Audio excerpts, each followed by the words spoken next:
கனவுகள் சிதைந்து போகிற மாதிரி ஒரு சூழ்நிலை வருதுன்னு வச்சுங்க. உங்கள் கனவுகள் சிதைந்து போகிற மாதிரி ஒரு சூழ்நிலை வருதுன்னு வச்சுங்க. வாழ்க்கை முடிஞ்சிருச்சுன்னு அர்த்தம் கிடையாது. ஒன்றினுடைய முடிவுதான் மற்றொன்றினுடைய துவக்கம். ஒரே ஒரு உதாரணம் சொல்லவா? விமானம் ஓடுபாதையில ஓடி முடிச்சதுக்கு அப்புறம் தான் மேல பறக்கும். கரெக்டா? விமானம் ஓடுபாதையில ஓடி முடிச்சதுக்கு அப்புறம் தான் மேல பறக்கும். விமானம் ரன்வேல போகுது, ரன்வே முடியுது. ஐயோ ரன்வே முடிஞ்சிருச்சேன்னு பைலட் கவலைப்பட்டாருன்னு வச்சுங்க.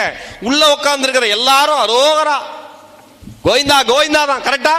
ஆனா விமானிக்கு பைலட்டுக்கு தெரியும், என்ன தெரியும்? ஓடுபாதையினுடைய முடிவுதான் பறப்பதனுடைய தொடக்கம் என்று. ஓடுபாதையினுடைய முடிவுதான் பறப்பதனுடைய தொடக்கம் என்று. தயவு செஞ்சு எல்லாருமே மனசுல வச்சுங்க. நீங்கள் போன முறை தோற்றிருக்கிறீர்கள் என்றால் இந்த முறை வெற்றி பெற்று பறப்பதற்கான ஆயத்தம் என்று அர்த்தம் என்பதை மட்டும் யாரும் மறந்துவிடக் கூடாது. ஒன்றினுடைய முடிவுதான் மற்றொன்றினுடைய துவக்கம். பயப்படவே பயப்படாதீங்க. போல்டா இருங்க லைஃப்ல எப்பயுமே. உங்களுக்கு